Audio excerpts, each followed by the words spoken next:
Thank you, Chair. This has been very interesting. It's been difficult for me because I'm quite often looked upon, I suppose, as being having the imprint of whoever last spoke or stood on me. So both arguments went an awful long way to say this is the right thing to do. And the other argument from the applicants went a long way to say we can do this and we can do it so that these people are not affected in a way that they believe that they will be, and some already are from a neighbouring operation. On becoming a councillor, many of us declare at one time or another we want to make a difference. We hear all kinds of politicians saying that. And in doing so, I have looked at what will make the most significant difference to the people of Rumney in this instance. Now, the difference I want is for them to have jobs as well as a green community. Not the kind of jobs that were brought to those valleys 100 and more years ago, right? In the formation of our first heavy industries, where coal tips went up and slag heaps went up, and blighted the communities of the people who had helped to create wealth for others.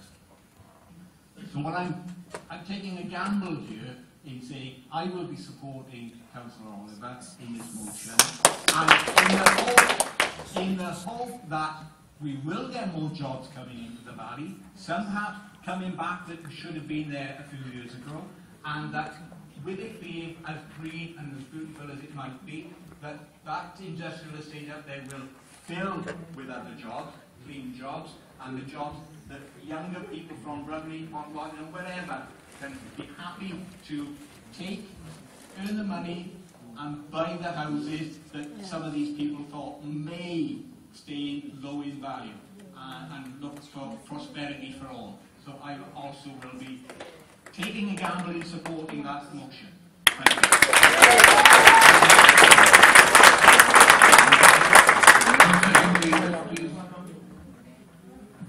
Thank you, Chair.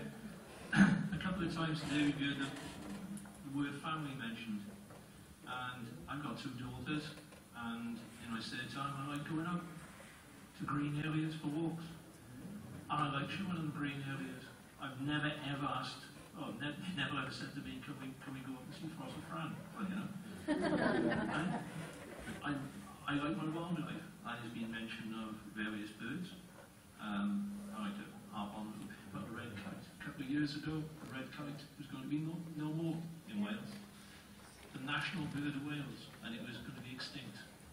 But then, because things were put in place, it's flourishing now in all parts of Wales. Now it's okay saying things like the lapwing and that will go away and will come back. There's no guarantees. There's no guarantees. I don't want to know what happens in 14 years and 20 years' time. I want to know what happens in a month's time and a year's time. And I want to take my daughters to green spaces to see this wildlife now, not there. So I agree with getting involved with this.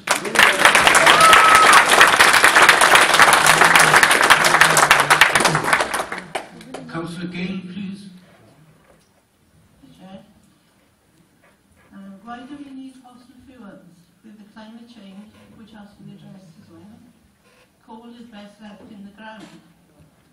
The people who live near us to it don't want it, so let's listen to them. When you look around the village, there's nothing but beauty. So why do we want to put a star on the landscape, which will be there for many years? We all know the coal is dirty and the dust itself a head hazard. It gets into your lungs and leads to early death. Do we want this for the people of the village?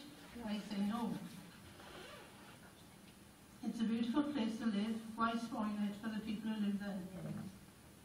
And it said that only 200 jobs were created. What about the 200 jobs that we lost at nearby industrial estate? They say they will move out and they do not want to be next door to an open mine. It would mean that the local people would be out of jobs. So I say no.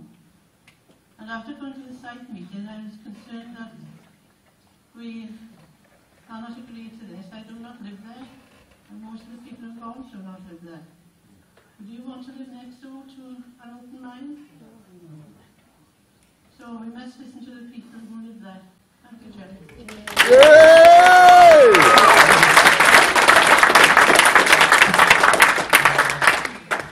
Please don't make me clear the public areas at this late stage. Please. Are there any other speakers? Motion? Yeah?